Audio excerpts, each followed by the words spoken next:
Hi ಎಲ್ರಿಗೂ ನಮಸ್ಕಾರ. ಕ್ರಿದಾಯ್ ಕನ್ನಡ ವ್ಲಾಗ್ಸ್ಗೆ ಸ್ವಾಗತ. ನಾನು ಇವತ್ತಿನ ಈ ವಿಡಿಯೋದಲ್ಲಿ ಮೂಲಂಗಿ ಸಾಂಬಾರನ್ನು ಹೇಗೆ ಮಾಡೋದು ಅಂತ ತಿಳಿಸ್ಕೊಡ್ತಾ ಇದ್ದೀನಿ. ಏನಪ್ಪ ಇವತ್ತಿನ ಸ್ಪೆಷಲ್ ಅಂತ ಅಂದರೆ, ನೀವು ಫ್ರೆಶ್ ಆಗಿರುವಂತಹ ಮೂಲಂಗಿಯನ್ನು ತಗೊಂಡ್ರೆ ಅದ್ರ ಜೊತೆಗೆ ಸೊಪ್ಪು ಸಹ ಸಿಗುತ್ತೆ, ಅಂದರೆ ಮೂಲಂಗಿಗೆ ಅಟ್ಯಾಚ್ ಆಗಿರುತ್ತೆ. ಅದನ್ನು ನಾವೆಲ್ಲ ಎಷ್ಟೊಂದು ಸಲ ಬಿಸಾಡಿರ್ತೀವಿ, ಆದರೆ ಅದನ್ನು ಬಿಸಾಡ್ದೇ ಮೂಲಂಗಿಯ ಜೊತೆಗೆ ತಿನ್ನೋದ್ರಿಂದ ನಮಗೆ ಸಾಕಷ್ಟು ಆರೋಗ್ಯದ ಬೆನಿಫಿಟ್ಸ್ಗಳನ್ನು ನಾವು ಪಡ್ಕೊಳ್ಬೋದು. ಹಾಗಾಗಿ ಈ ಮೂಲಂಗಿಯ ಜೊತೆಗೇ ಮೂಲಂಗಿನ ಸೊಪ್ಪನ್ನು ಹಾಕಿ ಹೇಗೆ ಸಾಂಬಾರು ಮಾಡೋದು ಅಂತ ತಿಳಿಸ್ಕೊಡ್ತಾ ಇದ್ದೀನಿ. ಮೊದಲಿಗೆ ನಾನು ಒಂದು ಕುಕ್ಕರ್ನಲ್ಲಿ 100 ಗ್ರಾಮ್ ಆಗುವಷ್ಟು ತೊಗರಿಬೇಳೆಯನ್ನು ತೊಳೆದು ನೆನೆಸಿಟ್ಕೊಂಡಿದ್ದೀನಿ.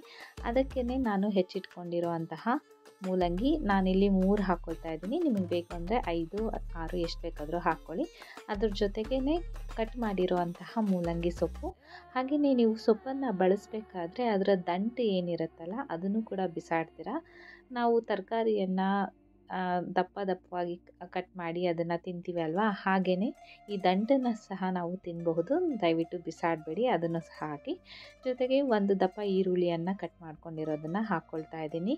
ಹಾಗೆಯೇ ಸಾಂಬಾರು ಪುಡಿ 2 ಚಮಚ.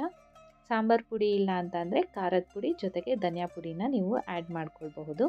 ಇಲ್ಲಿ ನಾನು ಸಾಂಬಾರು ಪುಡಿಯನ್ನು ಹಾಕ್ಕೊಳ್ತಿದ್ದೀನಿ. ನಂತರ ರುಚಿಗೆ ತಕ್ಕಷ್ಟು ಕಲ್ಲುಪ್ಪನ್ನು ಬಳಸ್ತಾ ಇದ್ದೀನಿ. 1 ಚಮಚ ಜೀರಿಗೆ. ಇದೆಲ್ಲ ಹಾಕೋದ್ರಿಂದ ನಮಗೆ ಒಳ್ಳೆ ಘಮ ಬರುತ್ತೆ. ಹಾಗೆಯೇ ನಾನು ನೀರನ್ನು ಹಾಕಿ ಕನ್ಸಿಸ್ಟೆನ್ಸಿಯನ್ನು ಅಡ್ಜಸ್ಟ್ ಮಾಡಿಕೊಂಡು ಅದು ಬೇಯೋಕ್ಕೆ ಎಷ್ಟು ಬೇಕೋ ಅಷ್ಟು ನೀರನ್ನು ಸೇರಿಸಿ ಕುಕ್ಕರಲ್ಲಿ 3 ವಿಷಲನ್ನು ಕೂಗಿಸ್ಕೊಳ್ಬೇಕಾಗತ್ತೆ. ನೀರು ಎಷ್ಟು ಹಿಡಿಯುತ್ತೋ ಅಷ್ಟನ್ನು ನೋಡಿಕೊಂಡು ಹಾಕ್ಕೊಳ್ಳಿ. ನಾನು ಇಲ್ಲಿ ಕನ್ಸಿಸ್ಟೆನ್ಸಿಯನ್ನು ಅಡ್ಜಸ್ಟ್ ಮಾಡ್ಕೊಳ್ಳೋದಕ್ಕೋಸ್ಕರ ಅದನ್ನು ಪ್ರೆಸ್ ಮಾಡಿ ನೋಡಿಕೊಂಡು ಹಾಕ್ಕೊಳ್ತಾ ಇದ್ದೀನಿ. ಹಾಗೆಯೇ ಇದೆಲ್ಲ ಮಿಕ್ಸ್ ಮಾಡಿದ ಮೇಲೆ ಲಾಸ್ಟಿಗೆ ಒಗ್ಗರಣೆ ಕೊಟ್ಟರಂತೂ ತುಂಬ ಚೆನ್ನಾಗಿರುತ್ತೆ. ಸೊ ಈಗ ನಾನು ಕುಕ್ಕರನ್ನು ಮುಚ್ಚಿ 3 ವಿಷಲ್ ಕೂಗಿಸ್ತಾ ಇದ್ದೀನಿ.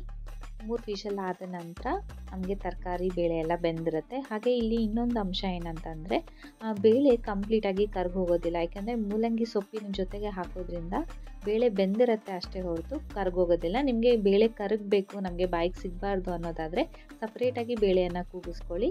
ಸೊ ಇದ್ರದ್ದು ಸೊಪ್ಪಿನ ವಿಶೇಷತೆಯೇ ಹಾಗಾಗಿ ನಾನು ಹಾಗೆಯೇ ಇಟ್ಕೊಂಡಿದ್ದೀನಿ ನಾಟಿ ಸ್ಟೈಲಲ್ಲಿ ಮಾಡೋದ್ರಿಂದ.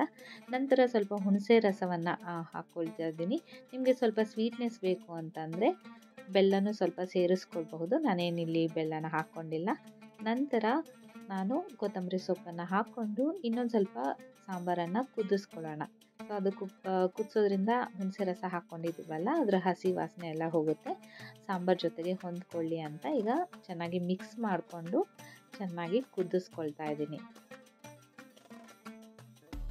ಈಗ ಚೆನ್ನಾಗಿ ಕುದ್ದಿದೆ. ನಂತರ ಈಗ ಮೇಲೆ ಒಗ್ಗರಣೆಯನ್ನು ಕೊಡೋಣ. ಒಗ್ಗರಣೆಗೆ ತುಪ್ಪ ಅಥವಾ ಎಣ್ಣೆಯನ್ನು ನೀವು ಬಳಸಬಹುದು. ನಾನಿಲ್ಲಿ ತುಪ್ಪವನ್ನು ಬಳಸ್ತಾ ಇದ್ದೀನಿ. 2 ಚಮಚ ತುಪ್ಪ ಬಳಸೋದ್ರಿಂದ ಸಾಂಬಾರಿನ ಪರಿಮಳನೇ ಒಂಥರ ಚೆನ್ನಾಗಿರುತ್ತೆ. ಹಾಗಾಗಿ ನಾನು ಸಾಂಬಾರಿಗೆ ತುಪ್ಪವನ್ನು ಬಳಸ್ತೀನಿ ನೋಡಿ.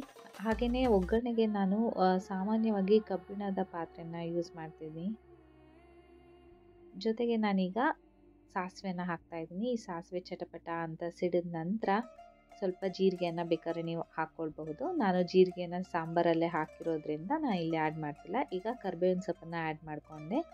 ಹಾಗೆಯೇ ನಂತರ ಸ್ವಲ್ಪ ಹಿಂಗು ಹಾಕೋದ್ರಿಂದ ಸಾಂಬಾರಿಗೆ ಒಳ್ಳೆ ಪರಿಮಳ ಬರುತ್ತೆ. ಹಾಗೆಯೇ ಡೈಜೆಷನ್ ಕೂಡ ಹೆಲ್ಪ್ ಆಗುತ್ತೆ. ಸೊ ನಾನಿಲ್ಲಿ ಹಿಂಗನ್ನು ಹಾಕ್ಕೊಂಡೆ ನೋಡಿ. ಇವಾಗ ಚೆನ್ನಾಗಿ ಒಗ್ಗರಣೆ ಬಂದಿದೆ. ಈಗ ಕುದ್ದಿರುವಂತಹ ಸಾಂಬಾರಿಗೆ ಮೇಲೆ ಒಗ್ಗರಣೆಯನ್ನು ಹಾಕಿದ್ರೆ ಮೂಲಂಗಿ ಸೊಪ್ಪಿನ ಬೇಳೆ ಸಾಂಬಾರು ರೆಡಿಯಾಗಿದೆ ನೋಡಿ. ಎಷ್ಟು ಚೆನ್ನಾಗಿದೆ ಅಂತ.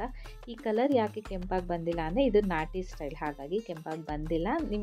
ಈ ಸಾರಿನ ಕಲರ್ ಇದು ಸಾಂಬಾರು ಪುಡಿ ಮೇಲೆ ಡಿಪೆಂಡ್ ಆಗುತ್ತೆ. ಜೊತೆಗೆ ನಾವಿಲ್ಲಿ ಸೊಪ್ಪನ್ನು ಬಳಸಿರೋದ್ರಿಂದ ಈ ಕಲರ್ ಬರುತ್ತೆ. ಸೊ ಪರ್ಫೆಕ್ಟ್ ಟೆಕ್ಸ್ಚರ್ ನಾಟಿ ಸ್ಟೈಲಿಗೆ. ನಿಮಗೆ ಬೇಳೆ ಕರಗಬೇಕು ಅಂದರೆ ಮುಂಚೆನೇ ಕೂಗಿಸ್ಕೋಬೇಕು ಅಂತ ಹೇಳಿದ್ನಲ್ಲ, ಹಾಗೆ ಮಾಡ್ಕೊಳ್ಳಿ.